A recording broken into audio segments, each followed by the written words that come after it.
All right. Okay, I can see from Nigeria, Mr. Waid, Mr. Matthew, Mr. MSC alone, Olufemi, Adedotu Nigeria, Ajoke Nigeria. Okay, thank you everyone. All right, so we are starting our training now. I believe I'm audible at our end. Please let us mute our mic. Let us mute our mic, please, everybody. Okay, thank you. So, the training tonight is on Master MSc and PhD research powered by AI, and it's brought to us by Grace Ann Research Institute. And there are some of my old students that are here. Okay, I want to welcome us to this training. All right, thank you. You say you can hear me loud and clear. Okay, so Grace Ann Research Institute is one of the institutes established to help people in their research and data analysis. And we do monthly trainings like this, free trainings, just to help people out to master research or to master data analysis. So I want to welcome us. If this is your first time you are joining us, welcome. Okay. So I believe that this your experience tonight will be one of the best experiences you're going to have concerning research and data analysis training. So I will tell us some rules and regulations concerning the training tonight. First, please, let's turn off our videos. Okay, let's turn off our videos. Secondly, please turn off your mic until you are asked a question, or yes, basically until you ask a question, please don't let your mic be on. Okay, and it's going to be a 1.5 hours or 2 hours training. Let's say one and a half hours training, and after the class, we are going to have question and answer.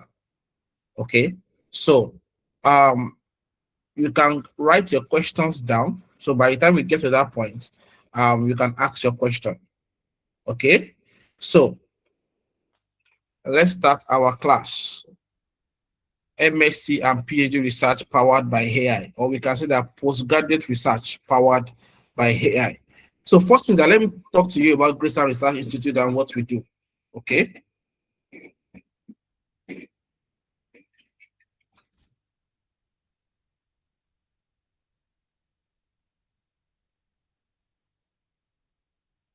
We are all about empowering research and help you to achieve academic excellence. Okay. Now, this is what we do. I hope everybody can see. Development of research proposals, full statistical consultation, literature review and research methodology design, data collection and entry, data analysis, quantitative, qualitative, mixed method, corrections and editing, plagiarism check and reduction, paper review and publication guidance, writing and publishing of journals. Now, this is our expert area, which makes us, or let me say, qualify us to take this training tonight.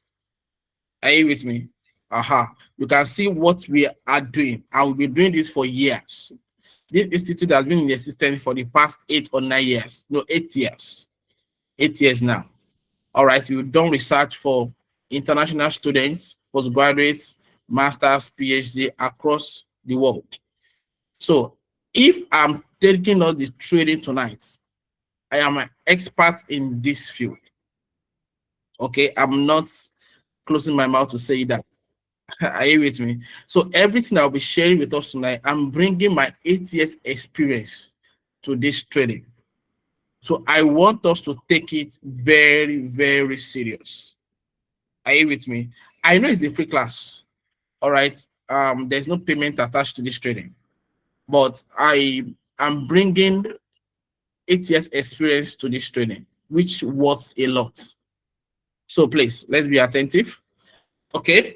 So first thing, let's start with research in the academic field. You know, we have 2 types of research. Okay, most people don't know that we have 2 types of research. We have research in the academic field, and we have research in the organization. Okay, research in the organization, we call it market research.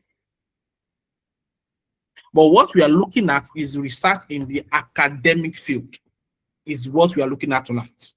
But if you are talking about PhD and masters, MSc. Of course, we are talking about academics. So let's look at the definition. Research in the academic field refers to the systematic, structured, and evidence-based process, inquiring undertaken to generate new knowledge, validate existing theories, or solve identified problems within a discipline. Now, two things I want us to take from this definition. Okay, first thing, evidence-based process. Evidence-based process, meaning data analysis. Okay, the second one is what? Solve identified problems, meaning that if you are going to carry out a research, your research should solve a definite problem. If you are talking about masters and PhD research, you are talking about postgraduate research, you are talking about a research that is dealing with a problem either in your discipline or in the society related to your discipline. So if your research is not solving any cogent problem, then you're not doing a research. So it involves careful collection of analysis, careful collection of data. It involves analysis and interpretation of data using established scientific methods to ensure reliability and validity of findings. So if your research cannot be summed up in this definition, you are not doing a research. Academic research is grounded in empirical evidence, that is journal, and theoretical frameworks, definitely, and requires critical thinking and methodological rigor. So what is MSc and PhD research? MSc and PhD research is a postgraduate inquiry focused on applying research methods to a defined problem. What did I say? Defined problem. Applying research methods to a defined problem. So you have a problem. You have what? You have a problem. You know, when I'm doing trainings on project writing, okay, I call it master class of dissertation, I tell them that if you are picking a research topic for any postgraduate studies, one of the things you have to consider is the problem you want to solve. And then you also need to consider the research gap. Okay, you know, somebody can say that I want to do a research on, I actually use this example, COVID-19. You know, COVID-19 is a very common variable, or let me say common keywords since 2020. And people have been doing research on COVID-19. Okay, and people will keep doing research on COVID-19. Are you with me? Aha. So if you want to do research on COVID-19, how do you go about it? People have done a lot of research in that field. In fact, let me tell you something. As a postgraduate student, you are doing either your master's or your PhD research. There is no topic that you want to venture in that people have not done something related to that topic before. You are not the first person that will do topic in that area. Are you with me? Remember, we are looking at AI-powered research. Okay, but I need to create this understanding in us. Okay, so we are going to have a lecture class and a practical class tonight combined together, because the practical class will depend on the lecture so that you can easily grab it. Are you with me? All right. So the example I was given. So let's look at effect of COVID-19 on Nigeria economy, or effect of COVID-19 on African economy. Okay, definitely we know people have done something related to that topic in the past. But you that want to carry out your own research, which problem do you want to solve that others have not solved? You have to identify it. Are you with me? And then you now have to identify the research gap. Now your research gap and your problem should be related. I will talk more about that later tonight. Because all these things, all this knowledge comes together when you want to use AI to do your research. Let me tell you something. I was speaking to somebody that works in one of the top organizations in Nigeria. He's in Lagos. And we are talking about AI some few weeks ago. And he said something. Okay? And he said, you cannot use AI effectively if you don't have the knowledge of what you want to do. This is what he's saying. The knowledge of research carries 80%. Using AI carries 20%. Are you with me? Remember, we are dealing with AI-powered research for masters and PhD. The knowledge of research, the knowledge of project writing, how you want to call it. Research is a very broad theme. Project writing is just part of research. Okay, so let's use research. Let's use research. So the knowledge of research.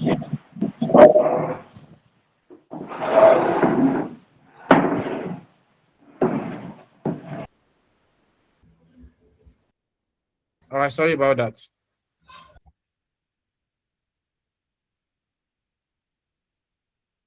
So the knowledge of research is very important. It carries 80%. While you trying to use AI carries 20%. Okay. All right. So let's move on. So let me create that knowledge in us, and then we'll move to the practical side on how we can apply AI effectively. Okay. Now, nature of masters and PhD research. Nature. Okay. Okay, somebody just posted that the training is not holding again. Have people not seen the link on the page? Come in, please. Just give me a few seconds. The link have been posted. What is happening?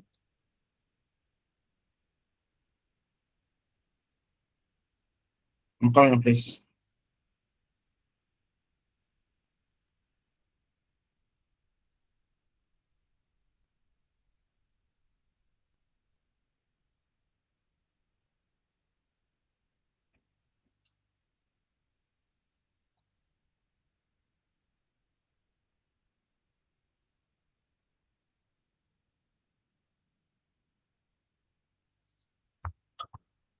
Okay.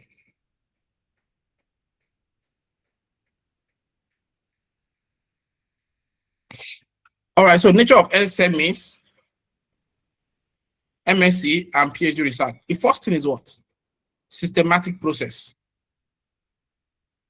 Structure stages from problem to conclusion. It's a systematic process involved in postgraduate research. All right. There's a format. We have, I just told us, get your problem, get your research gap, then get your topic. Then after that, you can now do other things that you needed to do. Number two, theoretical foundation, guided by established theories. When you are doing a master or PhD research, there must be theoretical review or theoretical framework under your lecture review. And some people even put it under their chapter 1, under the introduction section. Are you with me? All right. Now, the third thing is what? Empirical evidence.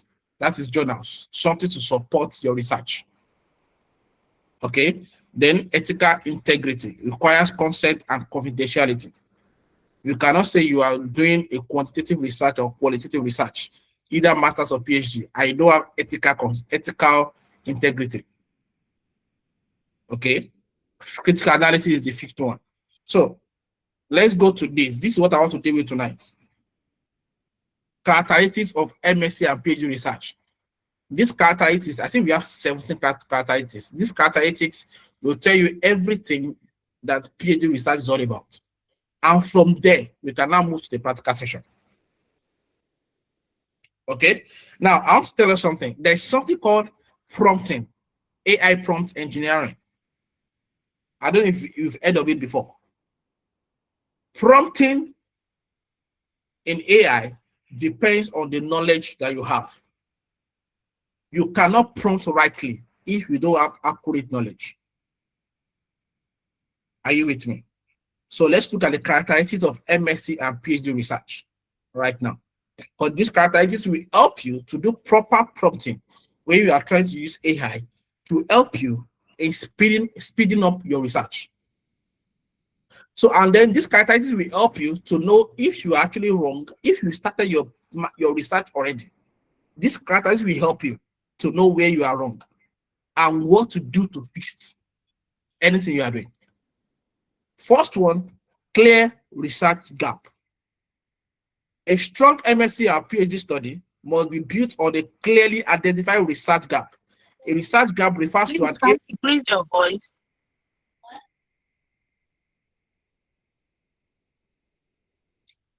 Okay. Now, a research gap refers to an area in existing literature that has not been fully explored, is under researched or presently fitting findings.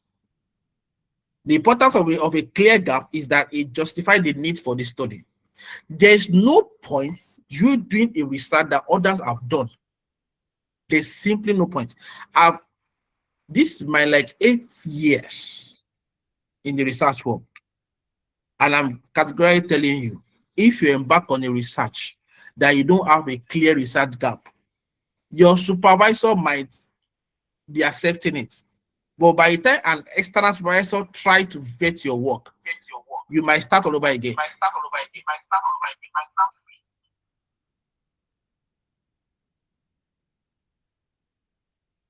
Are you with me?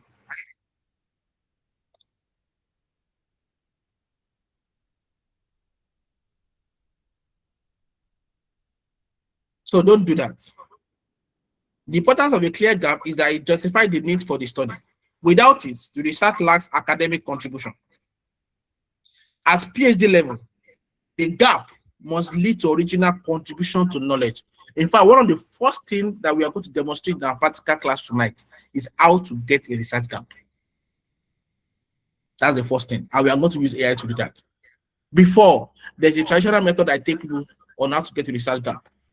But with the help of AI, you can speed it up. Why at MSc level? It supports applied problem solving within a defined context. Number 2, multiple statements of the problem. Now, most people don't understand this part. Okay, when you are doing a master's or a PhD research, you can't have one problem. You can't have one statement of the problem, because your research is going to deal with a lot of things. So if you have 5 objectives, minimum you can have is 3 research problems.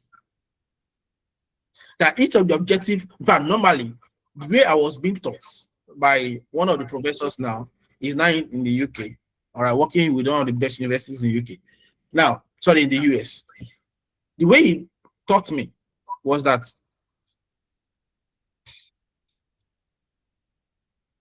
the research objective that you have a definite problem under statement of the problem. So if you have 5 statements of 5 research objectives, you should have 5 statements of the problem. Now, why is that? Because you might need to turn each objective to a journal. Are you with me? And if that happens, you don't have to do for a problem again for your journal. You just go to your statement of the problem to pick the problem out. Are you with me? So, multiple statement of the problem is one of the characteristics of a postgraduate research. The third one is what? More than 5 objectives. Some can say, how is that possible? Yes. You need to have more than 5 objectives. Don't worry, I will justify it. Okay? I will justify it. Now, let me tell you something. Most masters or PhD research, if you count the number of pages or the word count, you have around 60,000 words. That's if you are doing an international research. I do a lot of international research, and they talk, they give their criteria in words, word counts, 60,000 words, 70,000 words. In some other universities, they will tell you number of pages. Maybe that will be around 250 pages, 300 pages for a master or PhD research. If you have that at the back of your mind, in fact, most people don't even know this, is when I wrote a PhD research for somebody last year. All right, this is my experience. I told the person, can you help me find out from your school what is the total number of pages for a PhD research? She said they didn't give them. All right. So we finished the PhD research. It was around 125 pages or 120 pages, thereabouts. Now, she defended it perfectly. Everything was fine. and then she wants to submit to the postgraduate school. I think at the international level, it was rejected. They told them that your PhD should be close to 300 pages, between 270 to 300 pages. So she ran back to me that there's a problem, she can't submit. And I told her, I thought I hacked you. You said they don't usually give you. Now, where do you want to find extra 200 pages?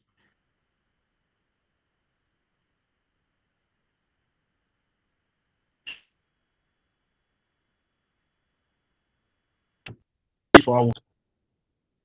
Yes. I added it to our lecture review. Are you with me? So I tell people, please, one of the ways you can increase the number of pages of your work is to increase the number of analysis you have in your chapter 4 or under your data analysis. The more data analysis you have, the more better your work will look like. Are you with me? Meaning that you must have more objectives. So that's how it's related to objectives. More objectives, meaning increase in number of your questionnaire, meaning increase in number of your data analysis and your interpretations, which overall, it helps your whole research and also help you when you want to publish your work. You have enough content in your research to extract from to publish. Number 4, more than 3 hypotheses. It just goes with what I just discussed now, but it's optional. That is if your work is not quantitative. If your work is quantitative research, then you should have more than 3 hypotheses. If you are doing, especially if you are doing a PhD research, a master research you can have 1 or 2, but PhD research you have more. Are you with me? Let me show us a practical example of that. Do I have it here? Now, this is a PhD research, and this is chapter 1. Okay, but we are running it in Nigeria. The person is using Nigeria as case study. Okay, so I want to show us the objective of the work.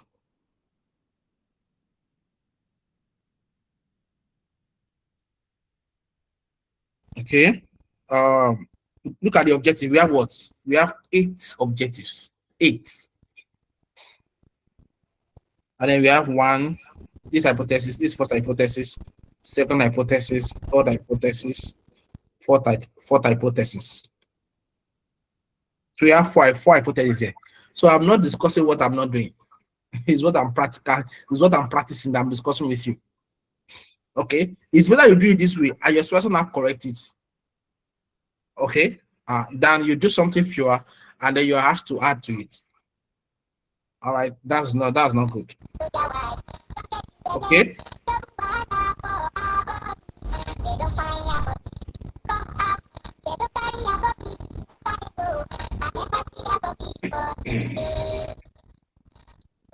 Okay.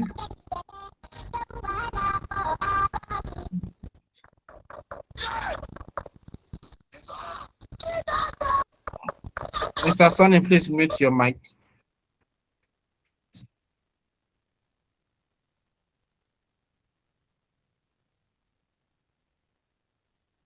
All right, so let's continue. Thank you.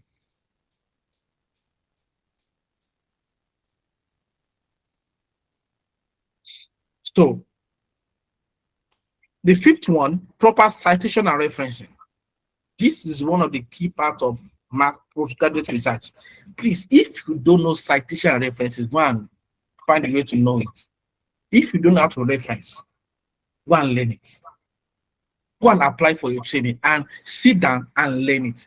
You cannot call yourself a researcher and you don't know how to reference. The academic research must be well cited using credible and authoritative sources. Credible and authoritative sources. Citation provide evidence for claims and ensure academic integrity. Proper referencing, either upper 7 style, Vancouver, Chicago, Harvard, EndNote, anyhow you want to cite your work, depending on the style that your institute is using or your department is using or your discipline. Poor citation practice reduce credibility and may lead to plagiarism issue. You know, when I'm taking plagiarism class training, I tell them how poor citation can affect their plagiarism level. Well, you have two types of plagiarism.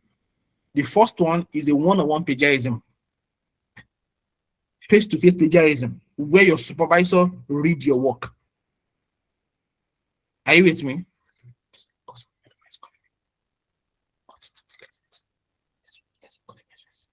Are you with me? The second one is when you they run your work through Turnitin. So those are the two levels of plagiarism. Either one of them is not good for you. Because even if you pass by your supervisor, you will not pass when you want to publish. You will not pass with external supervisor. One of the things I've had to do with over the years is that a supervisor approve a work, and then by the time the person is not defending the work at international level or at any level, the work is being rejected. That's very, very bad. So high quality research integrates both in-text citation and full references. You must know how to do in-text citation and end-text citation. Don't mix them together. And you must know something. All citation must be referenced. All citation. If I did this relation between citation and references, let me tell you something. If you have 82 citations from what chapter 5, the minimum you can have is 82 references. You can have like 100 references, but your 82 citation must be inside the 100 references. Are you with me? And please don't play game with it. Don't fabricate or what's that name? Manipulate references are out. It's dangerous. In fact, that's one thing AI does. AI hallucinates. So you must know how to use AI very well.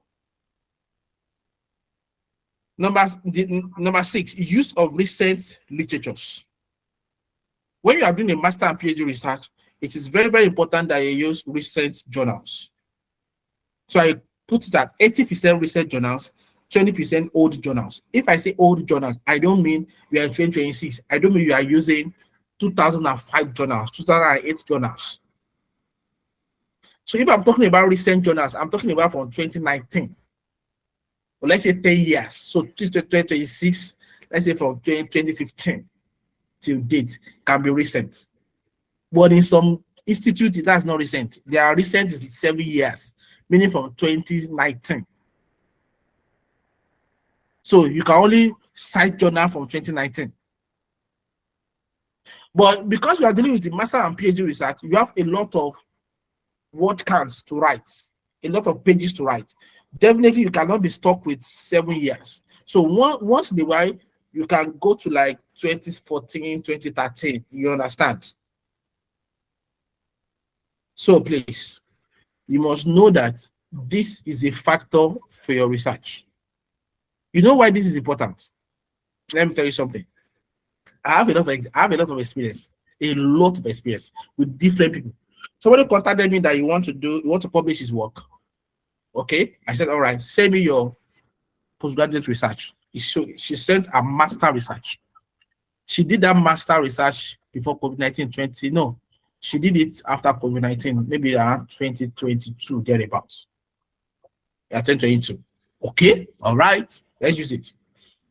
But when I checked the work, the citation she put in her work as at 2022, she was citing 2015, 2014, 2016. I could not really get recent journals from her work. Let's assume it was 2022. I should be getting like 2021, 2020, 2019. I could not really get. So now she wants to publish the work last year, 2025. Meaning that the citation she did in her work will be 2015, 2014. That work cannot be published. I just told her, I said, you can't publish this work. This citation that you used, they are too old. But when you want to look at your work as a 2025, they will look at it as you should use recent journals. You can see. So it's very important. So I wrote a strong Postgraduate research study must prioritize recent journals. At least 80% of sources should be recent, typically within last 5 to 10 years, while only 20% should be foundational or older seminar works. Okay, most journal that most work, or let me say, most of your write-up that is older journals should be maybe theories. Okay, that's very important. Number 7, strict adherence to academic format. Please, I don't want to dwell on this, but it's very important. Adhere to your format. Don't use another person's format. You cannot be in medical line and you are using a format in social sciences. You cannot be in economics. Your field is management. And you are using a format maybe in geography or in another field. No. Know the format in your field. I can tell you, medical people use a lot of Vancouver's reference time because I work for them. I work for other discipline too. You understand? There is a way that education writes. If you're in education, there's a way they write. If you're in medical line, there's a way you write. If you're in management, social sciences, economics, there's a way they write. Understand the academic writing pattern of your discipline. Are you following me? Let me give you an example. I have a lot of examples. Somebody contacted me a few days ago. The guy is in, was he in economics? I think he's in economics. He's studying in Midva in Abuja. And then from the topic he gave to me, I told him this is a secondary data topic. But the HOD is asking him to use primary data. By the time he told me his field, I said your field is a second. In your field, you use secondary data. Economists use secondary data. How many economists are using that they are using primary data? I told him blankly. I said your supervisor does not, sorry, your HOD does not understand research. He said my supervisor is asking me to use secondary data. I said, perfect.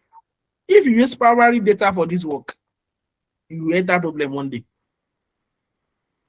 Are you with me? So understand the writing pattern or the writing aspect of your discipline. Comprehensive literature review, you have to do this. Or you understand? In fact, master's PhD research will do more of systematic literature review under our chapter 2. All right, you either use PICO or some other style, and then you have this systematic flowcharts, Prisma flowcharts. You understand? So you do systematic review a lot, and you have to master, you have to know it. Let me run. Number 9, robust methodology. Please, if you don't know research, you don't know methodology. Or let me say, if you don't know methodology, you don't know research. You must master research methodology as a postgraduate researcher. First thing, the research you are trying to do, is it quantitative or qualitative? You have to determine that. Or a mixed method. How do you do your sample size determination? What's your population? What's your sampling technique? All these things, you have to be a master of them concerning your research methodology. All these things are what you are going to tell AI to help you to do. But if you don't know how, please, how will you prompt AI to help you to do it? How are you going to do that? I just spoke about format of writing right now. But if you don't know the format of your writing, please, how will you tell AI that this is how you want it to write? Because you have to have the knowledge. And I tell people, I said, if you don't go through training, well, you meet in the front. The consequences of not going to training can be serious, can be severe. I've seen people that are deported. I've seen people that they are asked to go and carry out their research again. You understand? The question is that when people are being trained, where are they? So research, robust methodology, you have to master it. All right. So is your work mixed methods or quantitative or qualitative? Or are you carrying out a systematic review research or scoping research? What type of research are you doing? We have experimental research. You have to know all this type of research. Advanced data analysis techniques. Let me tell you something. If you are doing masters or PhD, you must use advanced data analysis techniques in your research. Don't just do descriptive. I've been telling people this for the past few years. Don't just do frequency and percentage graphs in your research. Okay, I do review for people. When I see that kind of paper, I just say, please go and do your research again. Just go and do it again. Don't disturb me. You understand? You can't do a master's or PhD research and your data analysis techniques is not advanced. You didn't do any advanced analysis techniques. Okay, so you have to. Okay, someone says I should simplify systematic review research. Well, this is not the class, but this is not this. It's not this class. We can talk later on that. Okay, so please, meaning that you need to have hypothesis. You must have variables that can use or objectives that can use advanced data analysis techniques. You must know how it works. Okay. Number 12, objective-based analysis for publication. Each research objective should be independently analyzed in a way that it can stand as a publishable unit. You must do your research in a way that each objective can be published. That is what makes a good postgraduate research. Each objective can stand on its own. You can extract it out and publish. I tell people, if I'm doing research for you, that's one thing I do. That's part of the benefit of working with me. Okay, it might be expensive, but by the time, on the long run, you know that it pays. You understand? People come to me and say, please, can you help me write a journal? People come to us, help them to write a journal. I charge them. But I ask them question. When you are doing your master research or PhD research, what happened? Why can't you publish from there? This problem happened. The data was not thorough. This was not thorough. The references were old. Different things has happened. So the paper, the master research or PhD research is not publishable. They can't extract any journal from it. So they are now paying to write a new journal itself. If you can't publish your master research or PhD research, you wasted your time. You wasted your money. Are you with me? Okay. Number 15. Number 13. Characteristics of MSC and PhD research. Number 13, low plagiarism threshold. I don't have to talk about this. Your work must have very low plagiarism. If you don't know how to do that, go for the training. How do you reduce plagiarism? Most people don't know is that most people try to use keyboards and Grammarly to reduce plagiarism. Using those two, you are going to increase the AI level of your work. Somebody came to me that helped him to check his work on Turnitin. I charged him because it's a service I render, and then his work came out with 79% plagiarism level, similarity index, 79%. He said, "No, please, sir, I did this work myself."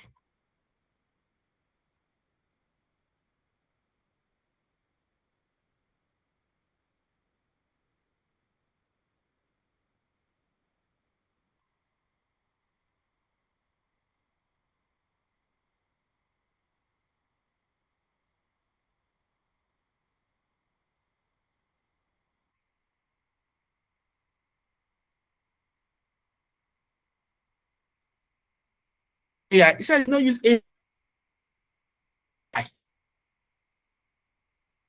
What? Are you following? I see. If you can hear me, can you just give me thumbs up? If you can hear me. All right, thank you. So I can hear you, sir. All right, sir. So can we yourself back, sir? So I said your plagiarism level is high, your AI level is high. What did you do? So he said he used keyboard to paraphrase.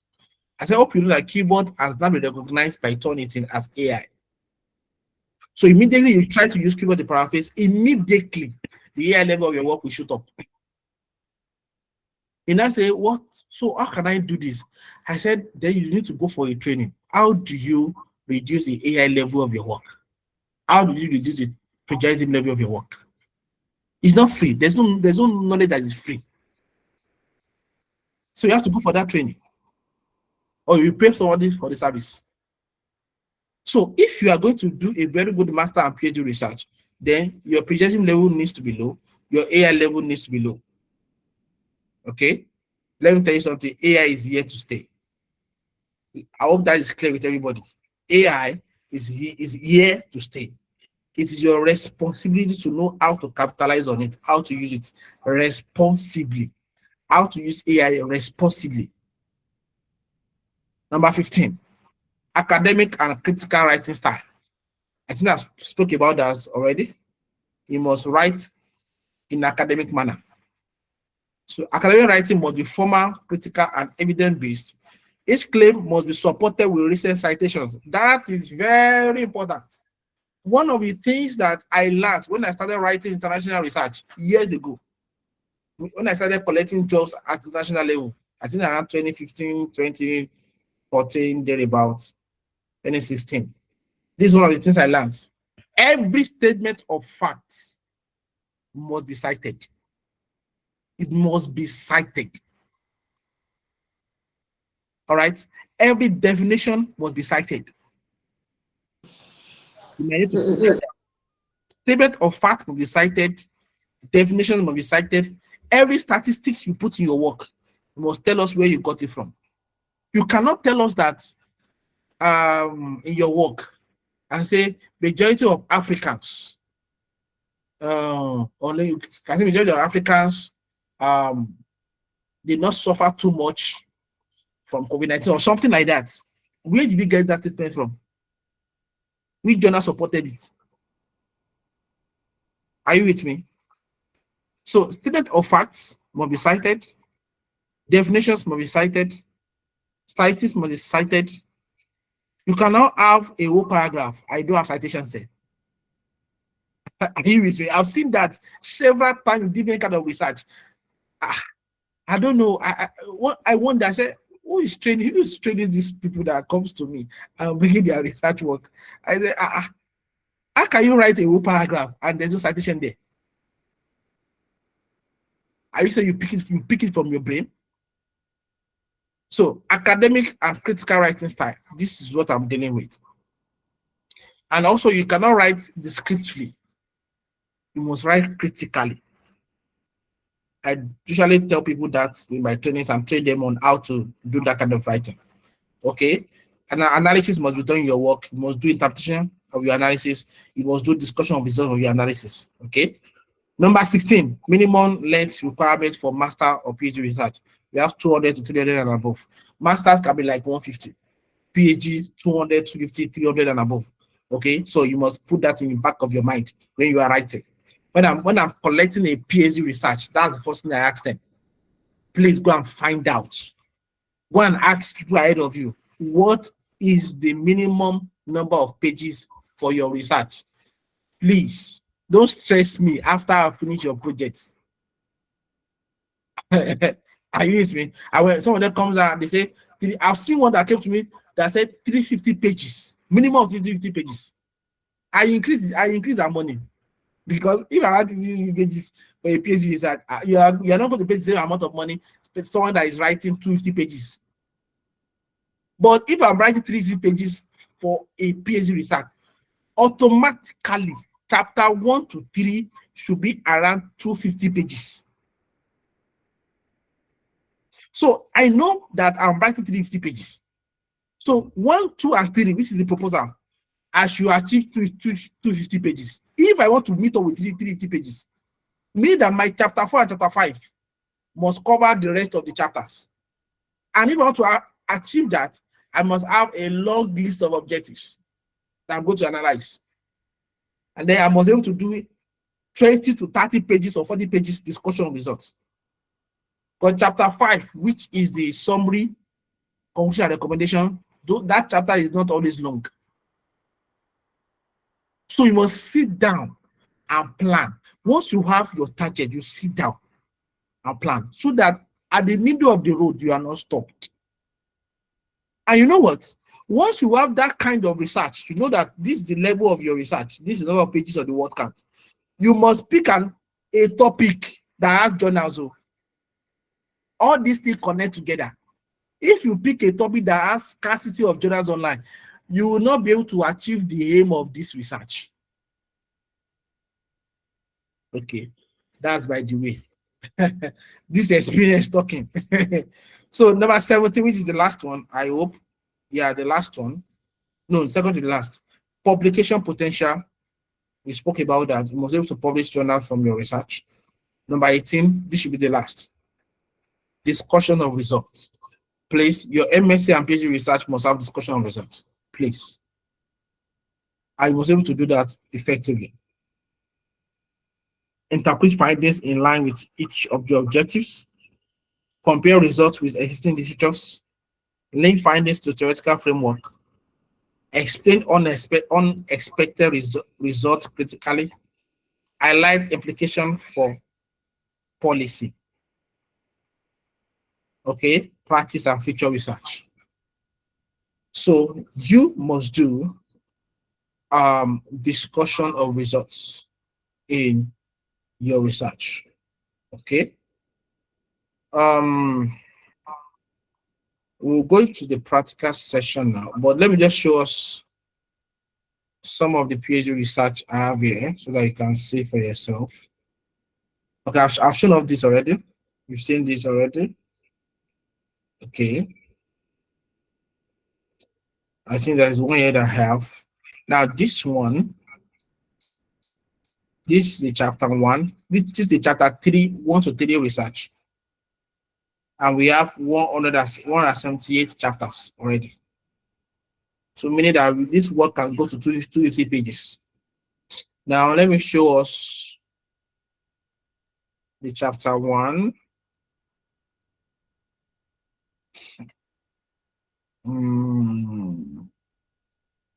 Yeah, problem of the research.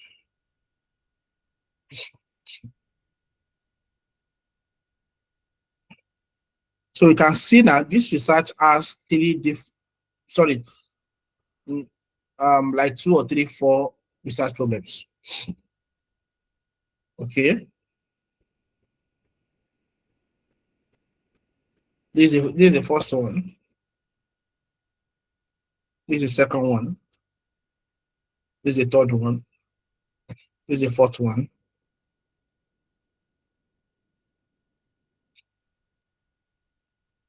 This is the fifth one.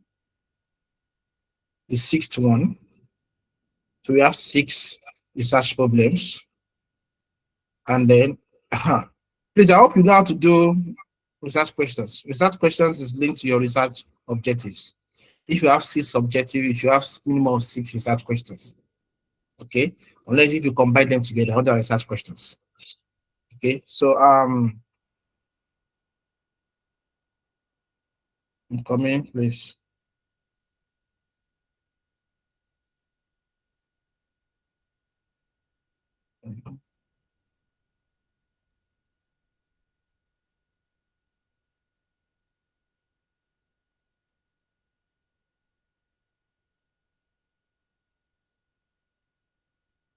Okay, so I've addressed that.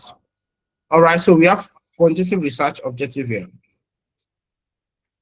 Now, this work has, so it's combining 2 methods together. You know, I told us you must understand research methodology. This work is both quantitative and qualitative research.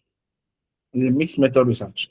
So these quantitative research objectives, we have 7, and these qualitative research objectives. When people don't understand research methodology or they don't understand types of research that we have, they mix them together. There's where you formulate the objective of your quantitative research, and the way you formulate the objective of qualitative. Sometimes if I see a topic, I can know this topic is qualitative research from just the topic of the research. And the person will say, please, I want to use quantitative. That automatically tells me this person does not understand research. Okay, so I will need to sit the person down and explain and explain and explain. Are you with me? Okay, so quantitative research objective deals with assess. You can see assess, examine, evaluate, investigate. Those are quantitative objective. When you have those kind of words, you are doing quantitative. And when you have those kind of words in the objective, sorry, in the topic, that work will definitely have quantitative. It can also have qualitative, but automatically it goes to have quantitative. Okay. Now, look at the qualitative objective. We have explore, we have to develop. Sometimes you have to understand. Those kind of words goes with qualitative. I've used AI before, ChatGPT, to help me look for objective, and it was giving me a quantitative objective for a qualitative research. Are you with me? ChatGPT was giving me a quantitative objective for a qualitative research. Because of the knowledge I have to adjust it. I've used AI before that. AI was giving you something that is different from what you're asking. It happened to me yesterday. But my knowledge of research kicked in that this is not right. So I have to prompt AI again, ChatGPT again. Please, this is what I asked you to do. I now say, this is how to do it. This is what I want. That is the knowledge of research talking. It's not just AI. Am I making sense? Aha. So it's very important that we note that. So if you look at the methodology now, one of the things I wrote in the work that you need to have. Now, this is a framework. I put this as part of the research. This is the framework as part of the research. But I want to go to the methodology. Let me see if I can open the methodology out. So we'll go to the practical session in the next 5 minutes. How do you use AI to power your master's and PhD research? I hope I've created enough knowledge in us. Okay. Where's the methodology part of it?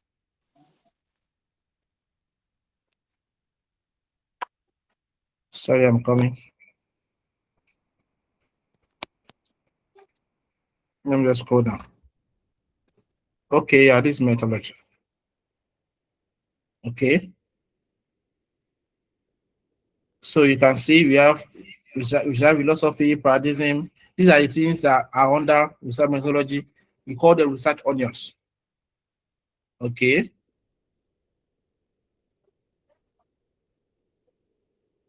I'm not explaining this to us. I just want to show us just a brief view. So you can go for the training if you want to go for the training. So this under research methodology, research designs. The work is using mixed method research design. So this is what is here. Okay. Research strategy, you have to talk about it. Population, target population, sample size, quantitative strand, that sample size, sampling size determination. You must know how to do your sample size determination. Data collection methods, questionnaire structure. So that's chapter 3. So you can see that we have qualitative data collection. So since you are doing a mixed method, you have both quantitative and you have both qualitative. So let's go to the last one. I want to show us tonight. Now, this is also a PhD research. Now, this is the work I told us that it was submitted. And the person now said, please help me to increase it to something. So you can see now this is 273 from 120 something pages. 273, this 273. I hope you can see it. Okay. But look at it. It's because I have enough objective. I have 6 objectives already for this research. And this person used mixed method analysis. She used mixed method research. Okay. The chapter 4. Let me see if I can have the chapter 4 here. So this is what she did. She I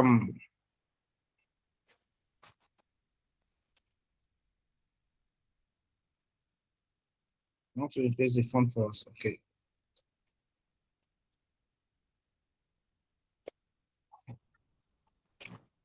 I'm coming. Here you can see this in-depth interview analysis. And this is the quantitative analysis. So she did quantitative analysis. She now used in-depth interview to support it. So she has 6 objectives for quantitative. She also has 6 objectives for qualitative. So as you are analyzing the quantitative analysis, as you are doing the quantitative analysis, we're also doing the qualitative analysis for each objective. So the qualitative is supporting the quantitative, which is a perfect way to do a PhD research. Are you with me? It's very stressful, but actually she did something quality. All right. So let's go to our practical class now. So I'm going to use two. Is it two now? Yeah, let me use two. I'm going to use two AIs for us. Please mute your mic. Let everybody mute their mic.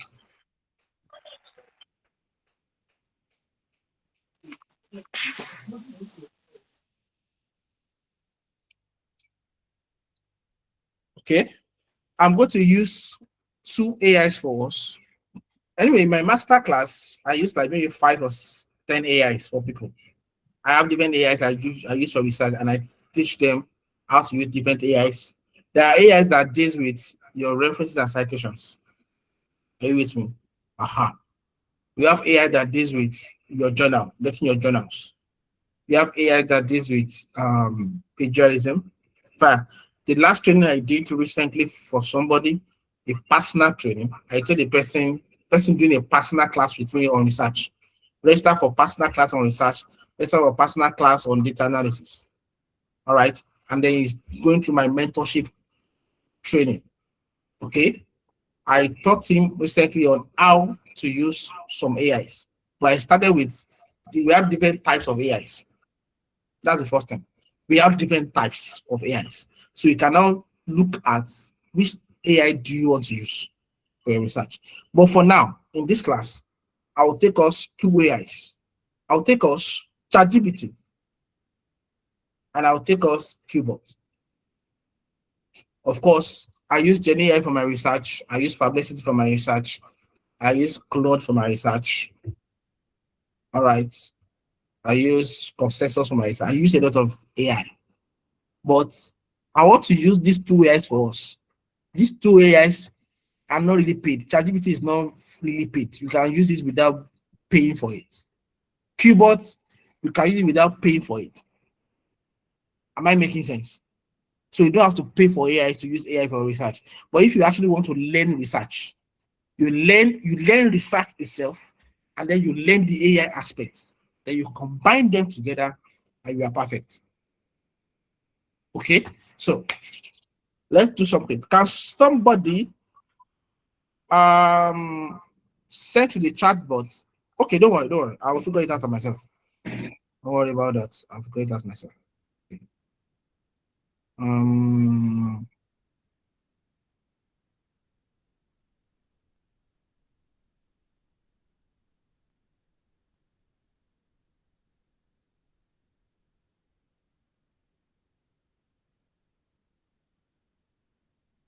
Coming.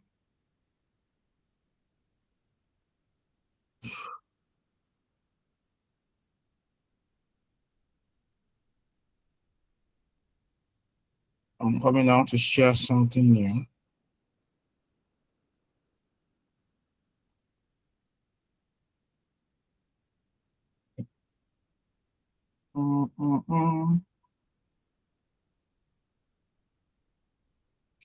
Okay, can we all see my ChatGPT screen?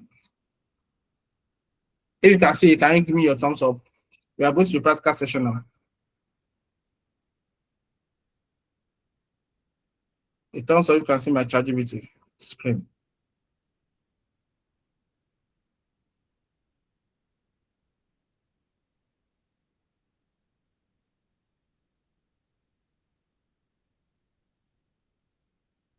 Okay, everybody should be able to see it right now. All right. So let's look at the COVID-19 I've talked about. I want to do a research on COVID-19, but I don't have a topic. I'm clueless on topic. Now, two ways you can select your topic. Sorry, don't let's say two ways. Things to consider in selecting your topics. I have mentioned it today. Your research gap, your problem. The third thing that I mentioned, but I didn't link it to research, to picking of topic, is journals. So you selecting a researchable topic for either your master's or PhD research, your research gap must be settled. Your problem must be settled. And you have to be sure that that topic has a journal online. So your supervisor cannot ask you to go and bring 5 topics for him to approve. And then you submitted those topics. You didn't check if those topics have journals online. And then the topics has now been approved. We are now started writing. You're now saying that there is no journal for it. That's not good enough. You have done your findings to be sure of the topics. Okay, so I will ask ChatGPT. I need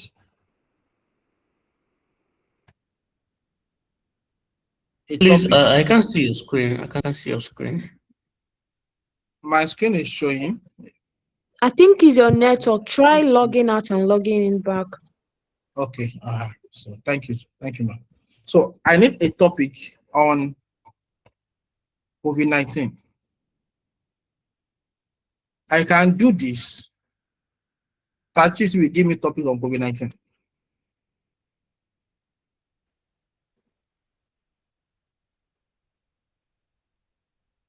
This is why I don't like ChatGPT too much. It thinks a lot. Okay, all right. I now have a lot of topic. You have knowledge, attitude, and practice of COVID-19. Okay, all right. These are a very good topic is COVID-19 vaccination among adults in Nigeria, causes and public health implications. Thank you very much.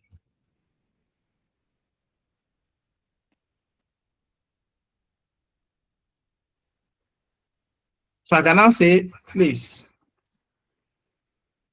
can you help me to get the research gap for this topic? Now look at what I did. I've actually to give me a topic. I'm now looking for research gap. The question is that right? These are most research people operate. They have a topic Very already. wrong. Very They are now wrong, looking sir. for, thank you, sir. They are not looking for research gap. They are not looking for a problem. That is wrong. What's the process? Sorry to cut in. Please, why is it wrong? Okay, all right. This is why it's wrong. You are using ChatGPT. ChatGPT cannot fully access journals too much. So it's just going to hallucinate a problem for you. Then hallucinate a research gap for you. I don't know if you guess what I'm trying to say. Now, it's different from, let me show us another AI now. I'm coming. Just hold on. Just hold on. Let me show us another AI. Let me see if I can access my Claude. So let me stop sharing. I think I have to stop sharing first before I can access Claude. I'm coming.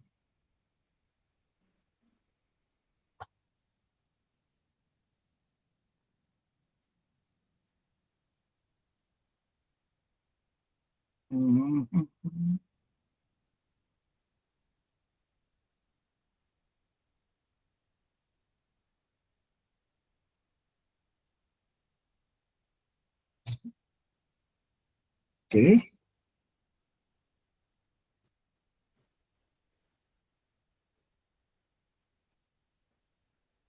I'm coming. Let me see. Where is my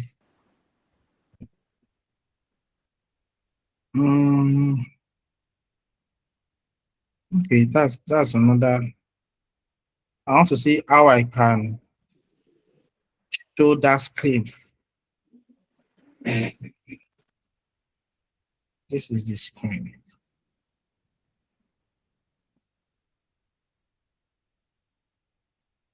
How can I show the screen?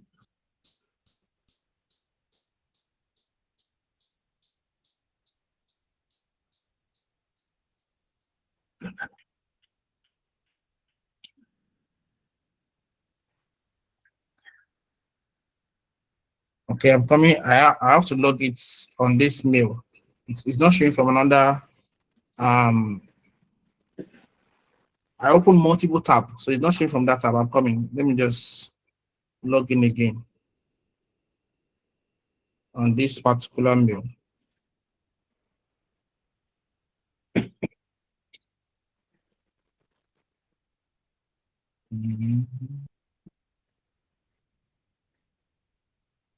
Okay.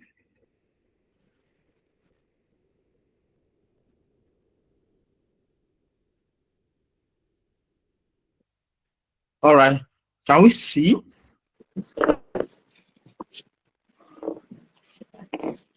So this is Claude AI. Now, let me tell us, I use a lot of AIs. I use Claude, I use Jenny AI, I use ChatGPT. Jenny AI is an AI that I use to deal with my references. Just right now, it has expired and needs to log to register again.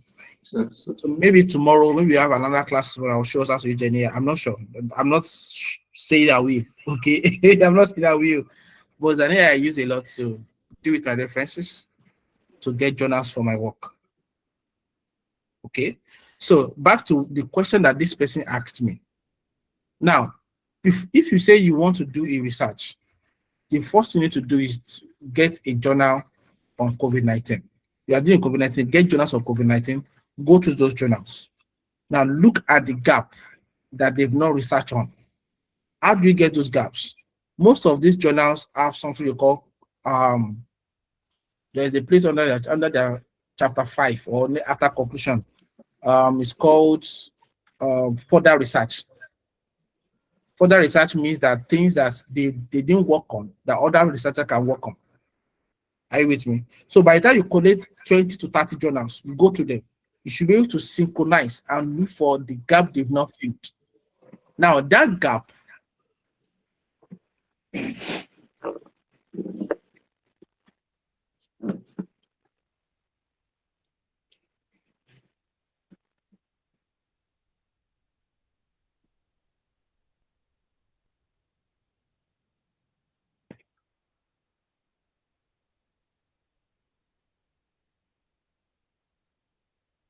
all right.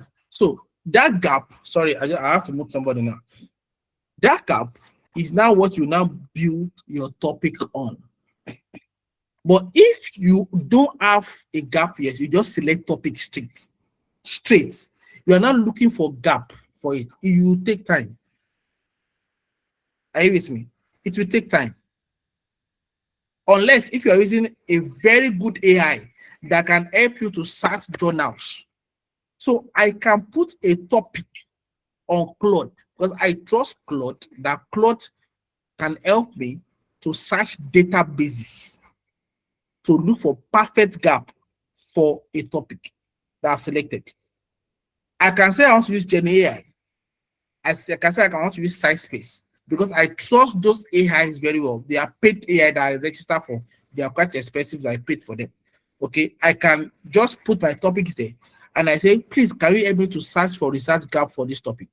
Searching all databases, including PubMed, including ResearchGate, including Sprinkler, search all Scooper, search all databases, and let me find a research gap that can go with this topic. What they will do is that they will search and give me a research gap and put the reference there. The reference and the citation is the evidence to show that this is a research gap. Does that make sense, ma'am? Now, ChatGPT cannot give you that.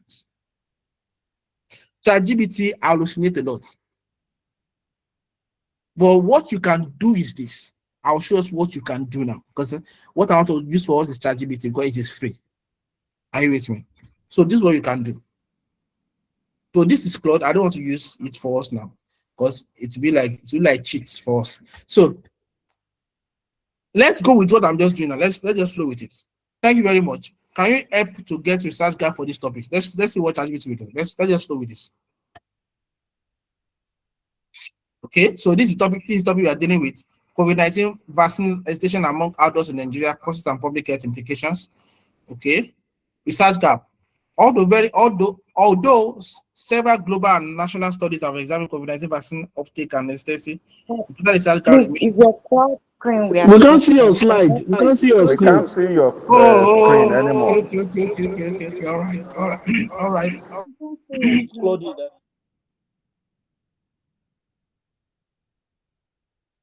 We have to see it now. I'm coming.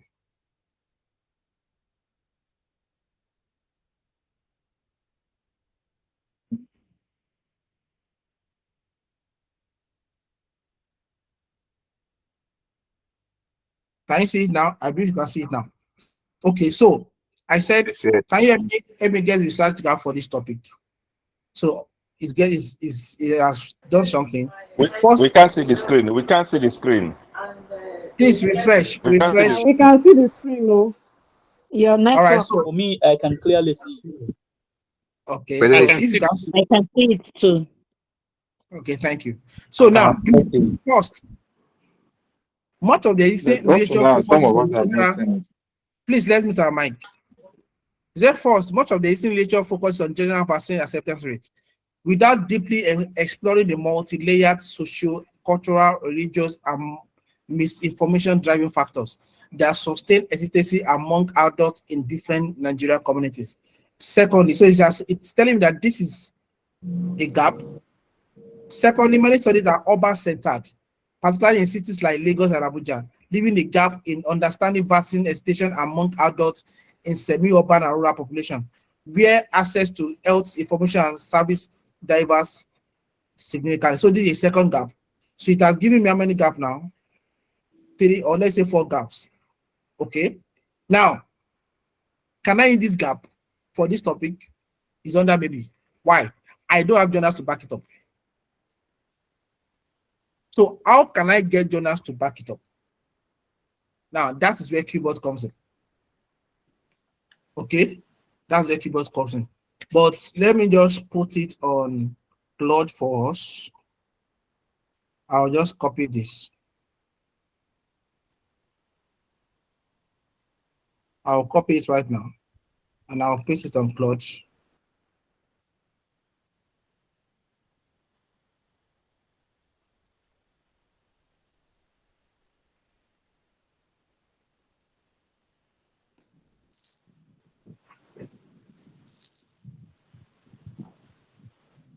So I will say, can you help me verify this research gap related to the research topic?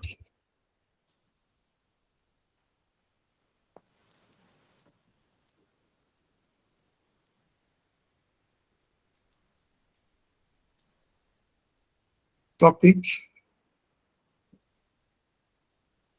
Okay, research gap. This is one. Sorry.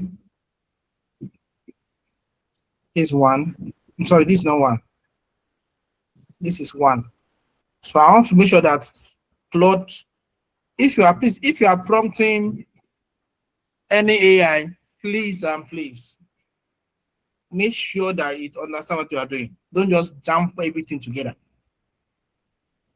Okay, this is 2. No, you're not done. 2, 3, 4. Okay, so that's what I want. So it should verify it. So can you help verify this research gap related to research topic? Kindly add citation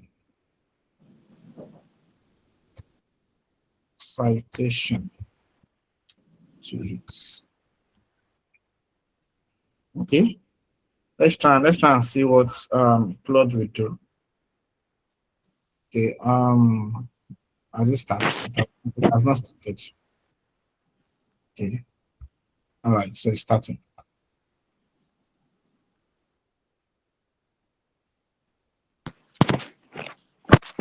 All right, interesting. It's not very smoothly. What's happening to you? You can check. Hello, you can check the put some written message. You Yes, are yes, out of. yes. I know. I'm trying to. I don't know. I should not be out. I just logged in. Unless if the person I'm working with, I've used it. Yeah, maybe you have a multi-user. Having So a problem today. Your plans ends in 20 days, so I should not have that.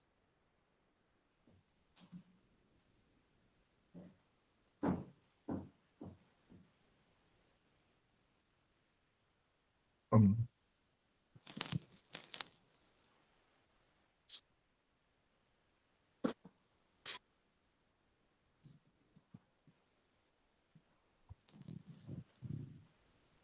perhaps you can use the free version of Cloud, because this one you are using is Cloud 5 version there, about Fable 5. So check if you can yeah, use. I might need to log out. I don't want to log out because it's a registered one. I don't want to log out. Okay, you know what? Coming.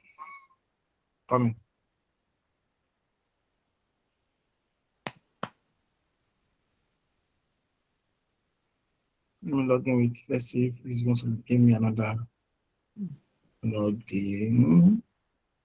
It's the same thing. You're out of user credit. Buy more. So I'm out till 11 a.m. tomorrow morning.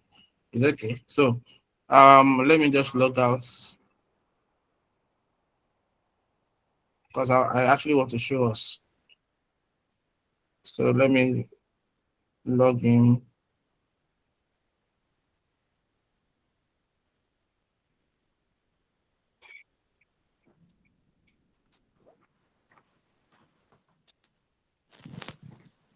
Come in.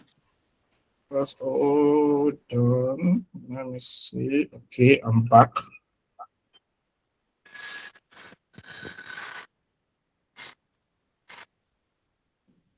All right.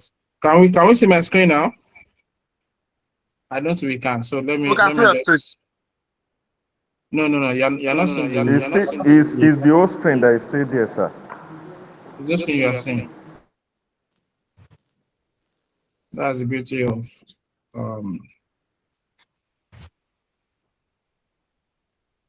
you're able to see the next screen now. Okay. So this is a prompt. All right. So let me just delete this.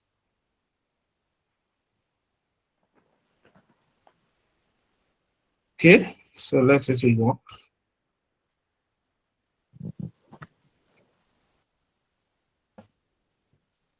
Okay. All right. It's working right now. So you can see searching databases. Now, this is what makes this type of AI better than ChatGPT. Is searching databases to provide quality findings. Are you with me? So it's say multi-layered. Yeah. Okay, here are your 4 research gaps, each verified and supported with citation from peer-reviewed literature. Are you with me? So meaning that, so this is the journal that is verifying this. This is another journal. Okay. All right. Research, this research gap 2. This journal is very okay. These 3 journals are verifying it. Okay, thank you. This one, these journals are also verifying it. Okay. These journals are also verifying it. So, all right. So, meaning that this, okay, so these citations draw from peer-reviewed sources, including BMC, Public Health, Frontier in Health Science Services. So, you can see that with this, I can boldly say that I have a research gap because I have journals to verify it. Now, assuming I don't have access to Claude, remember I said I want to use ChatGPT for us. And then keywords, you are the one drawing me to Claude.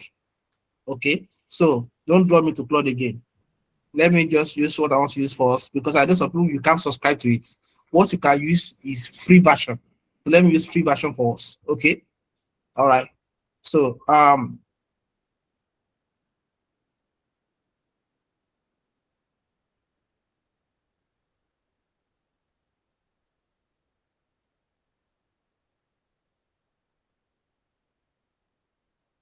This is terrible.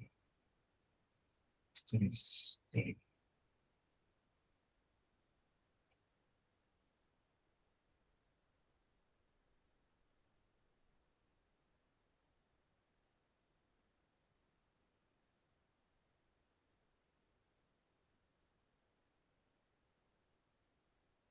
Okay, so this is the first research. So I will copy this two. I will copy this two and paste it on Google. Please, I will copy this two and paste it on Google. I want to paste these two on Google right now. Okay.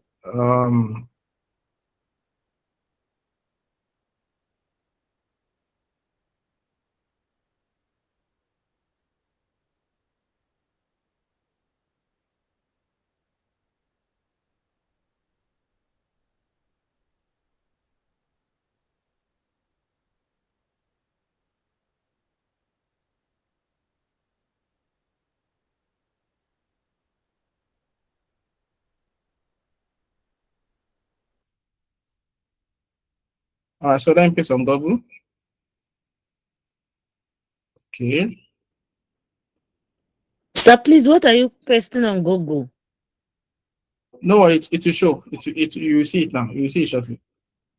Okay, He, sir. he copied two of the You gams. see it shortly, please.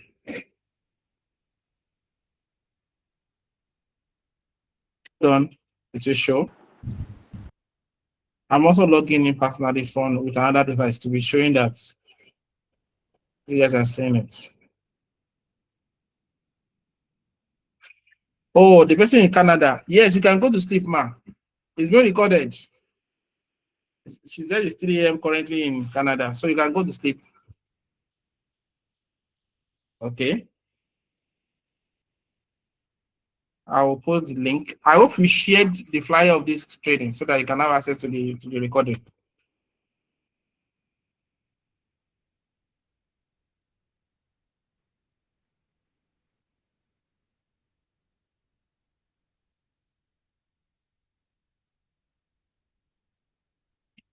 Can we see the screen? No, sir, I can't see it. No, we can't see. We can see now. I can see. All right, Okay. so I want to post this. So the one I copied, I posted it on Google. I'll press enter. You see what will happen?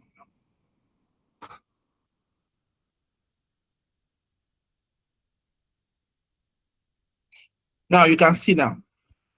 What I just did was that I copied the statement the research gap made by ChatGPT. I pasted it on Google. Google helped me to look for journals that says something related to that statement. This is the journal one. Are you with me? This is journal one.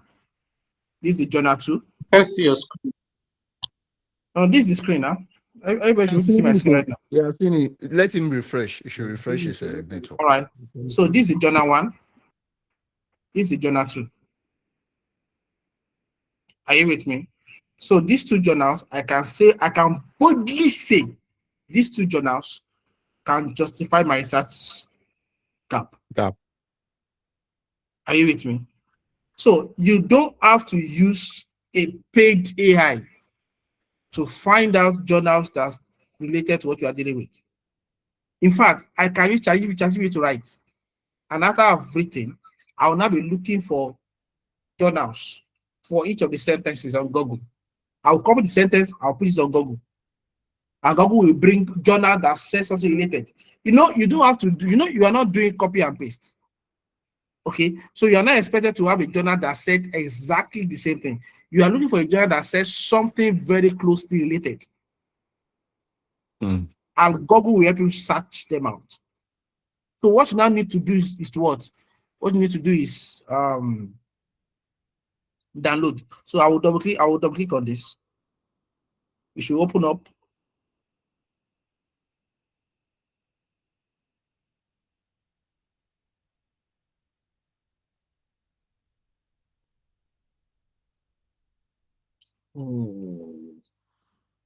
Our time is far gone.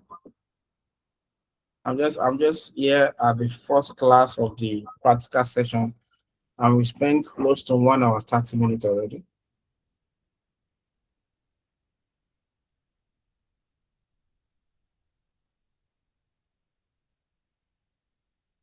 Sorry, it's loading. The network is just misbehaving.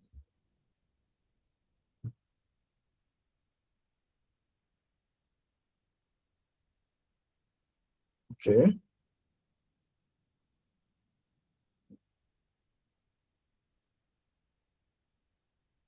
Okay, it's still downloading. It's still loading.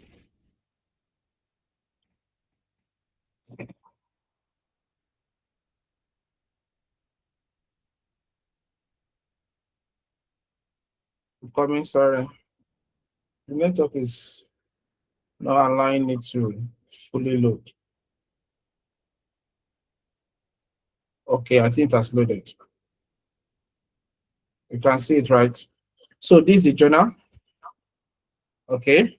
Now, how do I cite this journal? Everybody should know how to cite. But in case you don't know how to cite, how do you cite? You copy this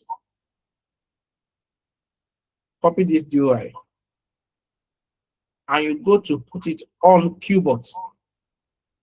You copy the DOI, you go to put it on keyboard. Are you with me?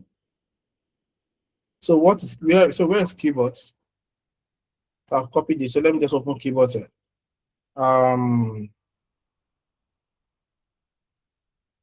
But site is by the right hand corner. Yeah, if I do that, since I'm using Google Meet, I will need to reshare again. So this is keyboard. So I've copied that particular DOI. I'll bring it here. I've pasted it here. You understand? And I'll click sites. Okay, you are saying that particular paper, the site is beside it. Yes, you can use that. But not all papers have that. Not all databases of paper has that. So this is the format I want everybody to see. So you can copy the DOI of any paper, bring it on keyboard to get the reference out. So this is a reference of this work. And then this is citation for it.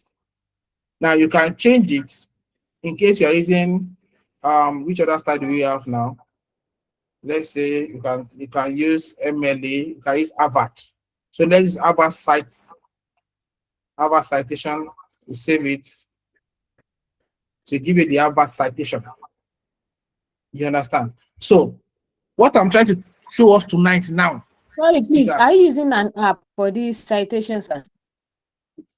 To get the citation? No, it's just go for keyboard.com. Go to keyboard.com and then come here. Please, sir, help us to put it on the chat box, please. Okay, I'm coming. Put it. Continue with the lecture, sir. I'll help out. All right, thank you, sir. Okay. So keyboard.com, you'll come here and then you go to citation generator and then you arrive at this point. So from there, you post your DOI, you get your citation. So this is what I'm trying to say. Now, I will go back to ChatGPT now to write. I've gotten my research gap. I've gotten my topic. Though I don't have a problem yet, but that's not a big deal. So let's just write. Okay, and let's see how we can write and also cite. Are you with me? So let's write.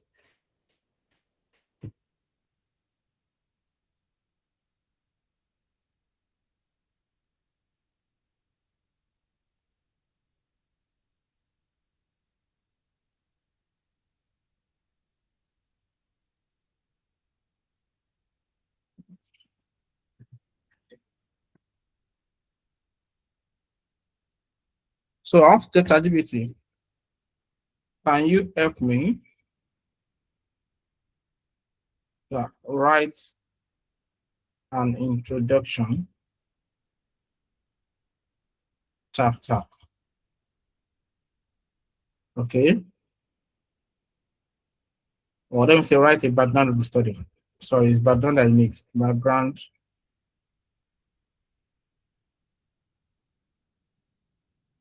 of the study. Okay. Please, I'm not seeing your screen. Please refresh. That's about Refresh it from your on, head. Okay, I'm seeing it now. write the Thank you. background of the study on the topic. And it is clear. Okay. Make sure what? Make sure you write academically. Please, if you are using AI to write, tell AI how to write. Write academically and critically. Now I told you should write critically. Okay. Make sure now my knowledge of writing of introduction will now kick in. I will now use that knowledge to prompt ChatGPT properly. If I'm writing an introduction, you write either from dependent variable to independent variable, or you write from dependent variable to independent variable. Are you with me? If you don't want to write in that area, you can just say ChatGPT to write, making sure that all the variables in the topic are addressed. Now, this topic, COVID-19 vaccine hesitation among adults in Nigeria, causes and public health implications. This topic does not have dependent and independent variable. If I'm the one writing, actually, I won't pick this topic. Because from my knowledge of research, most undergraduate, if I say postgraduate research should have independent and dependent variable. That's my knowledge, actually. In fact, let's use that knowledge so that I can have a real topic to work with. Can you formulate this topic to match and to match MS, to match postgraduate research topics, which has characteristics of independent and dependent variables. So can you formulate this topic? Can you adjust this topic to match a postgraduate research topic which has characteristics of independent variables? Still retaining the research tab. Okay, so charges will adjust it for us. I don't have time.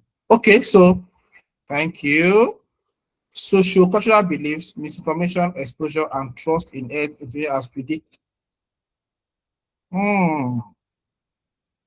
Should I go with this topic? This topic looks socio-cultural beliefs, misinformation, exposure, and trust in health institutions as predators of COVID-19 vaccine hesitation among adults in Nigeria. No.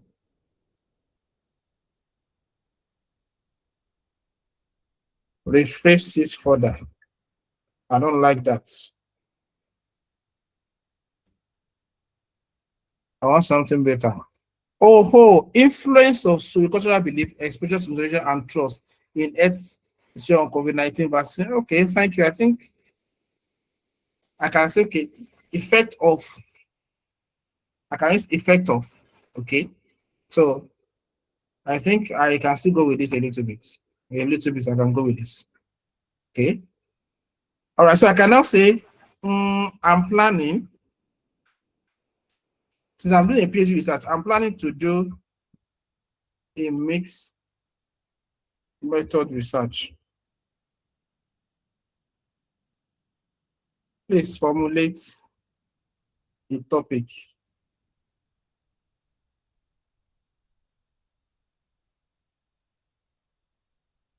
Having this in mind. Good. This is where the topic becomes more defensible at postgraduate level. For a mixed method study, your topic should reflect both measurement quantitative and qualitative. So influence of social belief situation. Okay. Now a mixed method study. Okay, that's still fine. Stronger alternative. explaining COVID-19 vaccine hesitation among adults in Nigeria. A mixed method study of socio-cultural beliefs, misinformation exposure, and trust in health institutions. So if I'm going to ask you, which one are you going to pick between this one and this one? So even more I advanced. prefer the second. I prefer I the will second go one. for the stronger alternative. All right, The but look at Yes. the third one. Look at the third one, even more advanced version.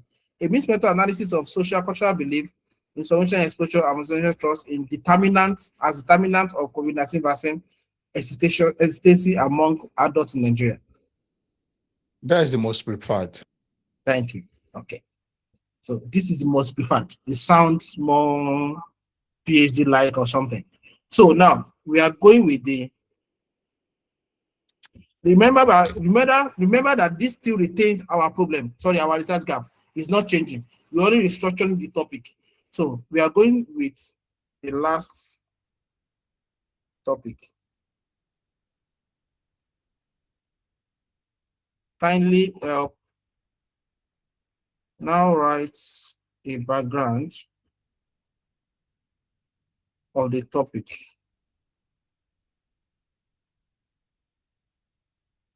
Okay, for me. Use of the rights academically. Write academically, 1. Critically.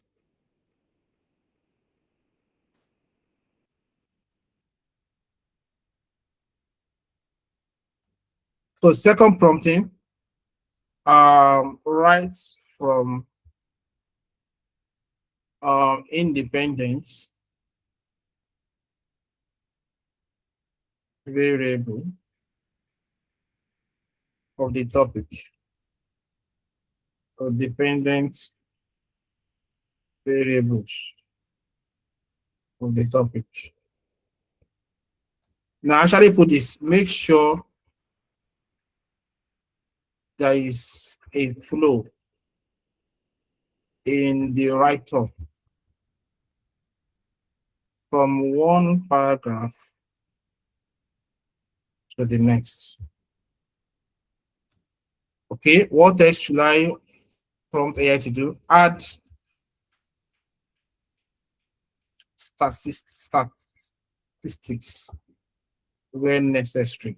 But this is one of the things that brings out the beauty of your chapter 1.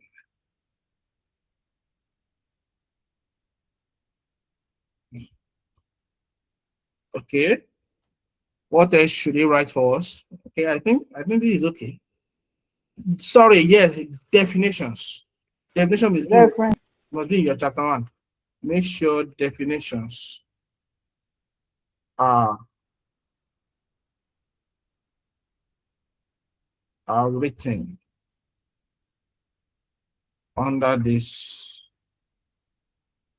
background of the study. Okay, let's see. Now, I normally, if I'm using an AI, I'm sure that can get me journals. I will say, make sure you use journals between 2019 or 2020 till date. You understand? But I know ChatGPT does not do that, so I don't have to prompt it to do that. So let me just click enter. I'll press my enter to write for me. So fast. Thank you.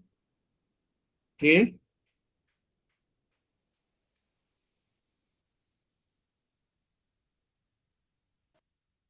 Now, one thing I did not do is that I did not tell ChatGPT the word count to write. Now, this is too small for background of the study for a PhD research. I need to tell the ChatGPT the word count.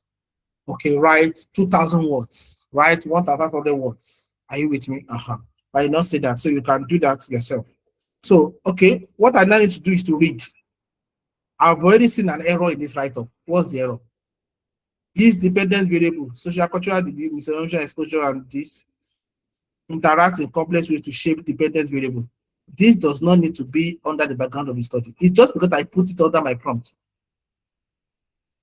Now, why am I saying this? So that you don't trust AI too much. Are you with me? This happens generally. It happens with paid AI also. The thing is this, if you yourself don't understand how background of the study ought to be written, you just accept anything AI gives to you. Are you with me? Now let me tell you something. What's in the background of the study is this. You don't write as if you are doing literature review. How do you write literature review? You write with, according to this person, this is what the person said. Based on these findings, that's what you do under literature review. You don't do that under background of the study. Once you start writing according to this journal, automatically it will be circled by a supervisor and it will ask you, can we put this to your chapter 2, your literature review? Remove and move to literature review. But when you are writing background of the study, you don't write according to this person. You can write and then cite the person, but you can't write according to this person. Am I making sense? So that is one of the knowledge of writing background of the study. But if you are using AI to write, it will give you those kind of things. You are the one that will not edit and go through it and say this one should not be there. You will write it. Now, if I go to write this, it said these independent variables, socio-cultural beliefs, misinformation, exposure, and institutional trust interact in complex ways to shape the dependent variable, which is COVID-19 vaccine hesitation. Now, what will I say? I'll just say socio-cultural beliefs. I will remove this. Then I'll start with socio-cultural beliefs, misinformation, exposure, and institutional trust interact in complex ways with COVID-19 vaccine hesitation. I will remove this. So I'll write interact in complex ways to shape COVID-19 vaccine hesitation. Vaccine hesitation among adults is not simply a refusal to vaccinate. So I will keep writing. I'll just keep reading. So I will just correct that. Because I know that should not be part of the introduction write-up.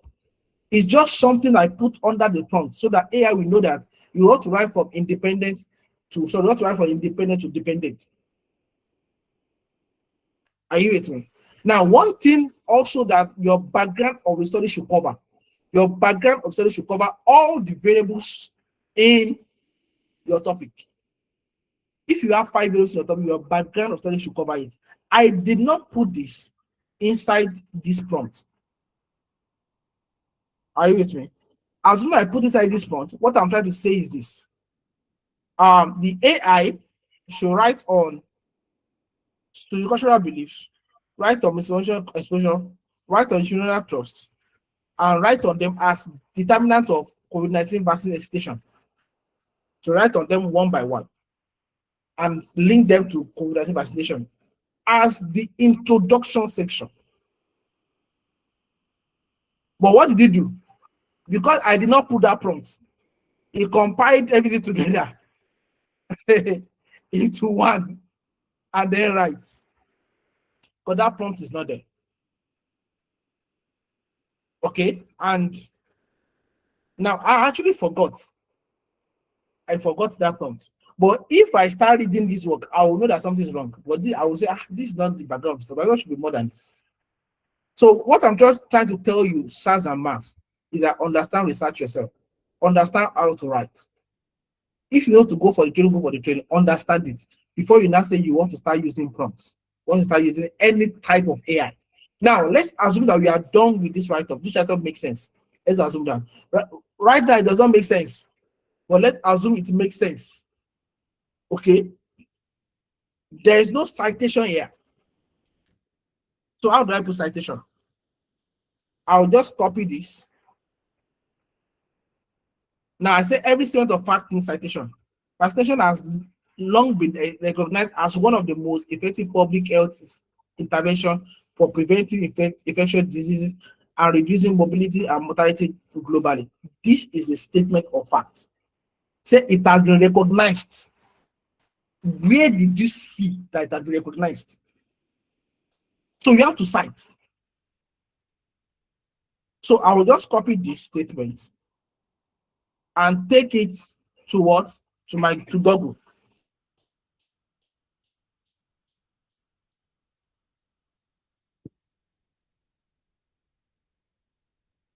So we're running off shortly, please. we might likely continue tomorrow. I still want to show us some things, but our time is fast spent. I have another training by 9, actually by 8:30, but we'll start that training by 9. Okay, so let me share my screen here.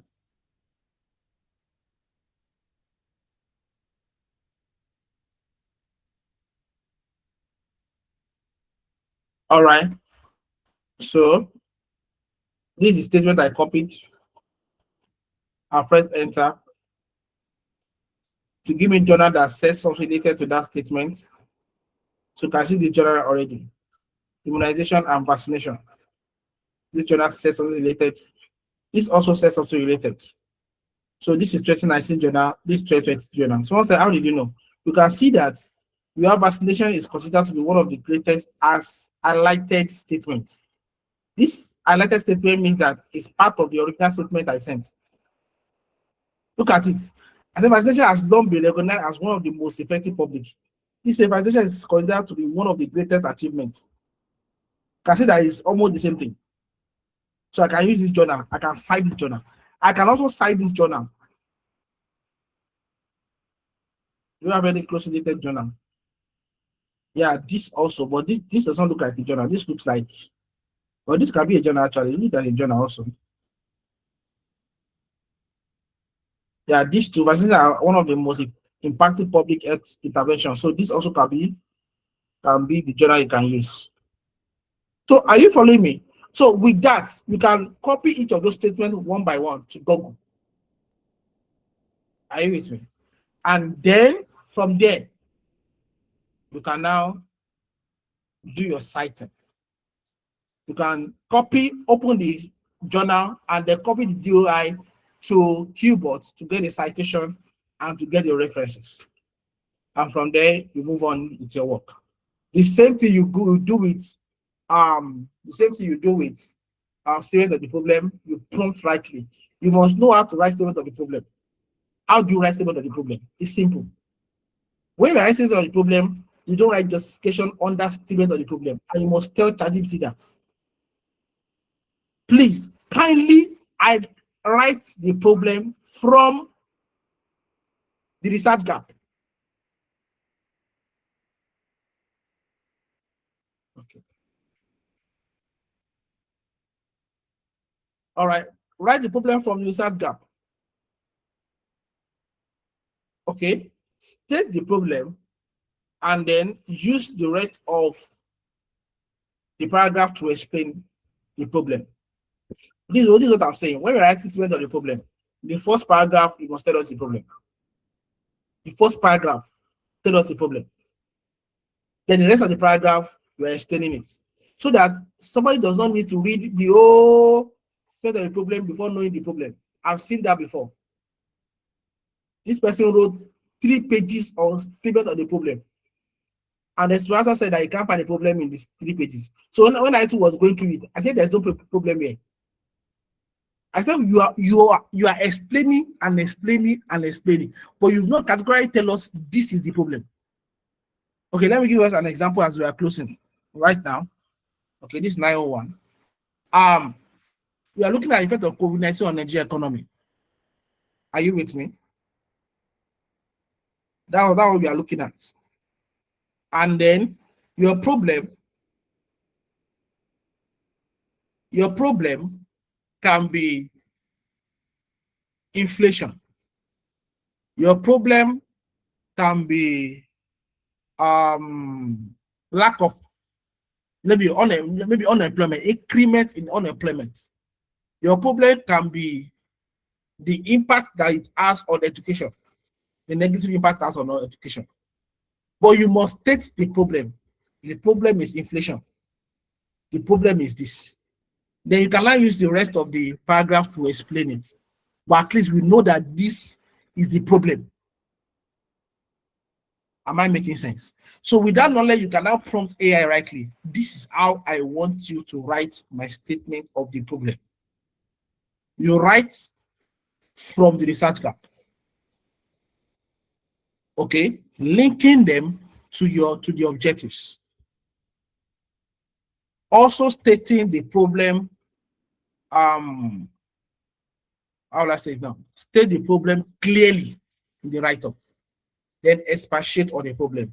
How he's going to do it, you don't have to know, but at least that's the prompt. Do it. That's what I want. Are you with me? And then from there, you write your research gap.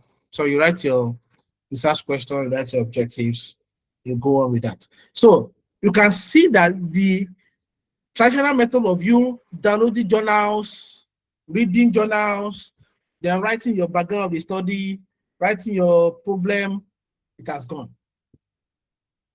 All right, it has gone. Now you can use free AI. Keyboard is free, ChatGPT is free. ChatGPT is not totally free, but the free version can help you. You understand?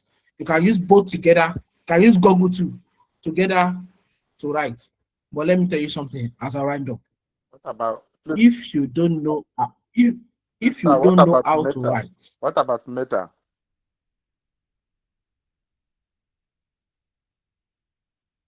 comment somebody's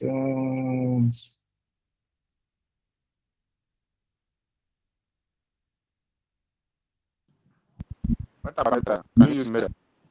Meta. What do you mean by Meta? It's an AI too. It's on WhatsApp. Okay.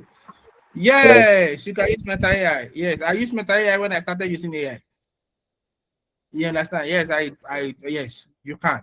You can. Yeah, Meta AI is like ChatGPT.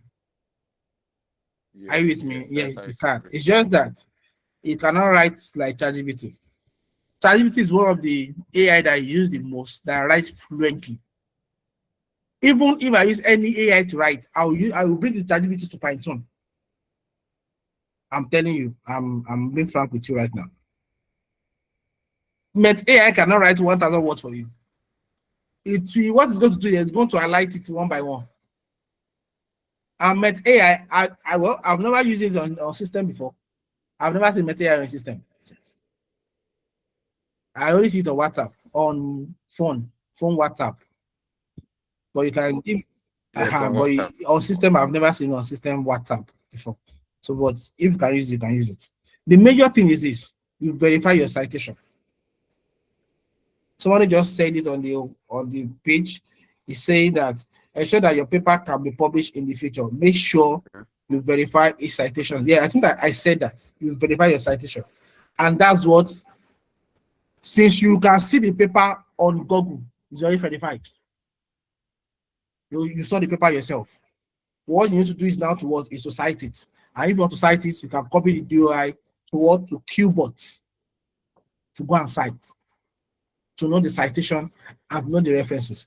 But automatically, since you can see the journal on Google, automatically you can verify the citation.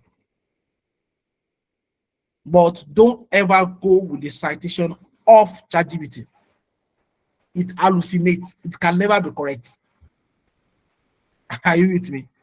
Okay. Maybe by tomorrow, I don't know if that usually will happen tomorrow yet. But if it's going to happen tomorrow, I will let us know. Maybe it will come up in the afternoon, thereabouts. Okay. So I will, if I can maybe take us on how to do literature review with AI, if possible. If I can't, I think this training tonight is enough for us. Am I right? So if you have questions, you can chat me or tomorrow. someone says ChatGPT is the best in writing. Yeah, you are accurate. You are right, sir. Okay, can Are you you use going to Claude share and the DeepSeek? recording with us, please? Well, the recording should be with people that paid. Sorry, the people that fulfilled the criteria to access the recording. Because it was posted that people should share the flyer of the training. Okay, those are people that should have the access to the recording. But I don't. Most of us saw we saw the instruction. We didn't obey it. Only few people obeyed the instruction. And the people that obey the instruction, we have access to the recording.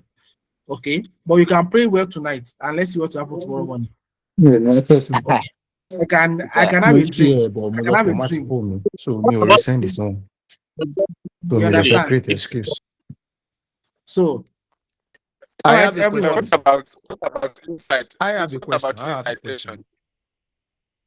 Okay, since I can't mute everybody at the same time, okay, let me just mute everybody at the same time. Someone say he has a question. Yes. Okay. Brenda has a question. Can you say your question, please?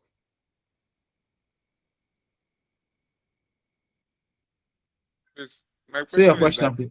can you do incitation, like asking the ChatGPT to put incitation? ChatGPT cannot do any citation. In citation and citation references, it cannot do any. If it does any for you, it is wrong. Go. What about Are you with Meta? me? Because I've used Meta and I verified it.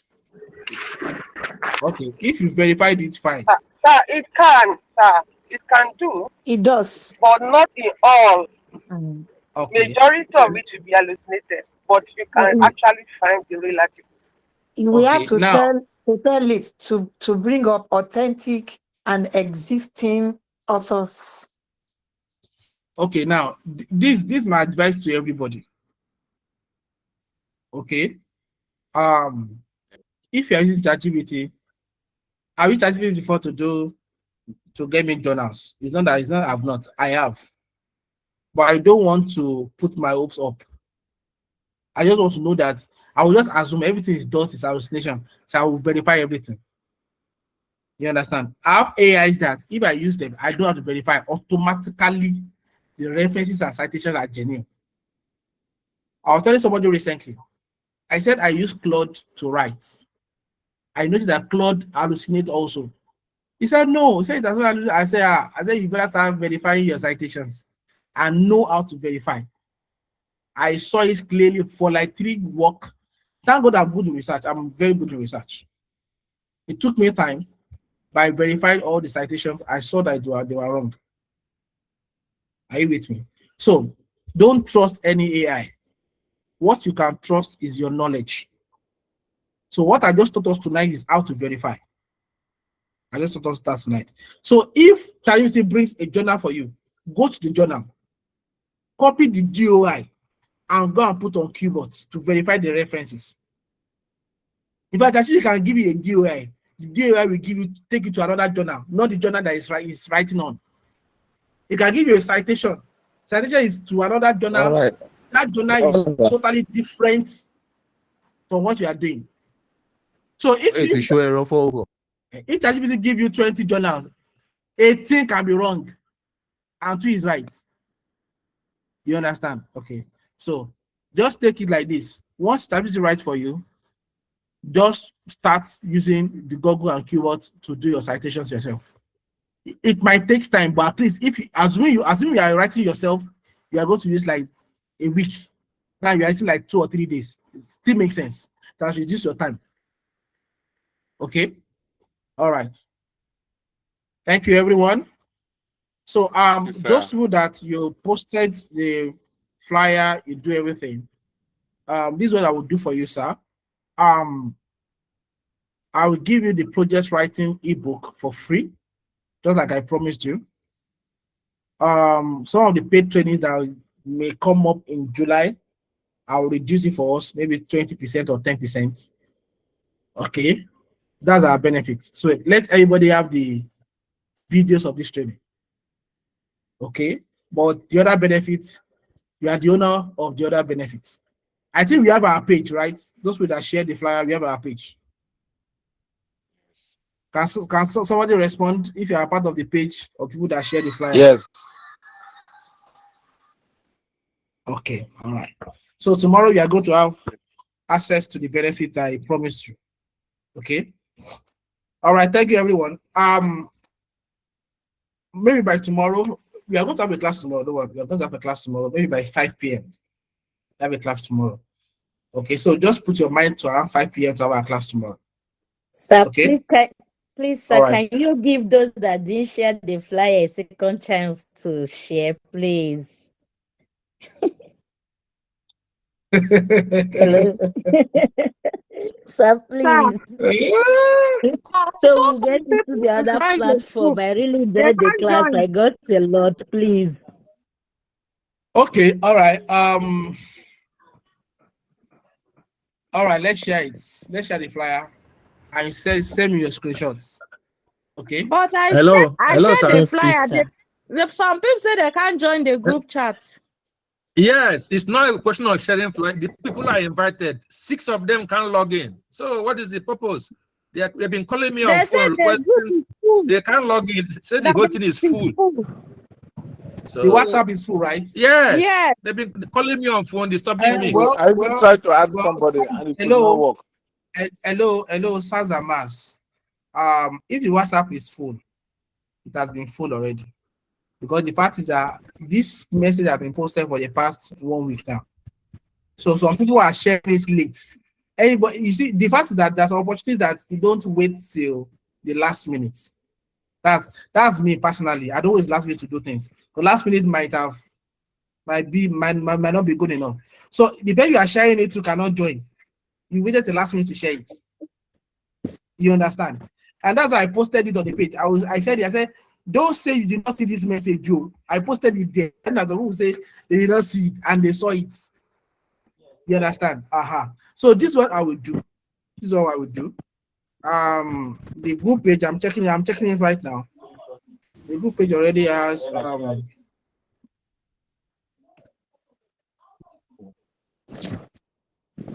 okay, I will open a new link for you just for you to share.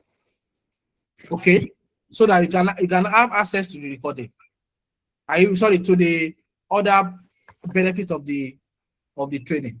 You understand? So I will create a new link tonight. Mr. David. All right. Mr. David. Yes, sir.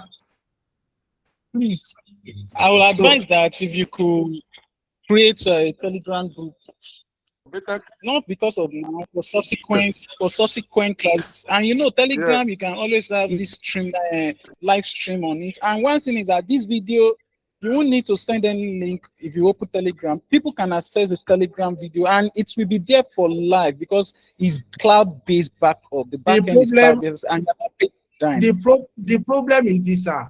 The problem is this, sir.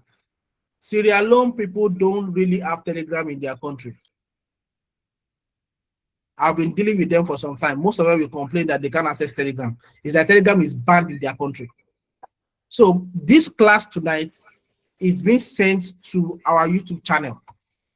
So the link will be posted so that people can access it from the YouTube channel. Are you with me?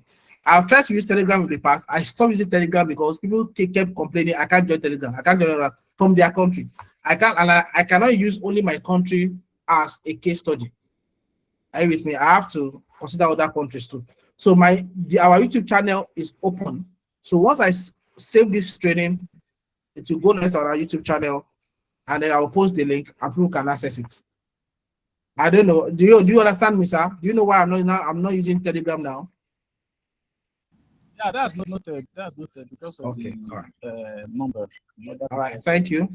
So good night, everyone. Let's enjoy our night. I hope you enjoyed the training. Thank you, sir. Thank you, sir. Please, I really enjoyed the training. Thank you so much. God bless you.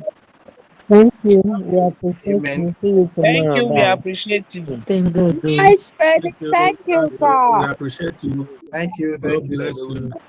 God bless you. Thank you. All right, good night. Thank you, sir. Thank you, sir. Please, sir. Please, sir. This thing that you said about citation, sir, can you hear me?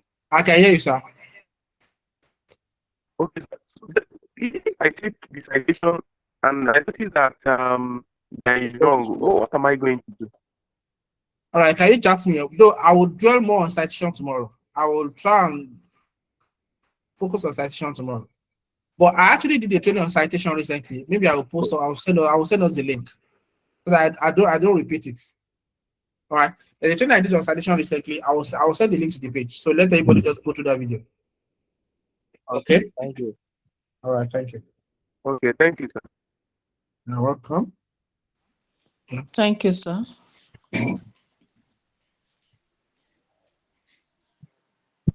Please, I have a question. I don't know if this class is recorded. Like, my phone went off when the class started. I was not able to join the class. I just keep around to tap my phone. Now, if the class is recorded, I'll be happy, sir. The class is recorded, so you can watch the video later. All right, thank you, sir. Thank you, sir.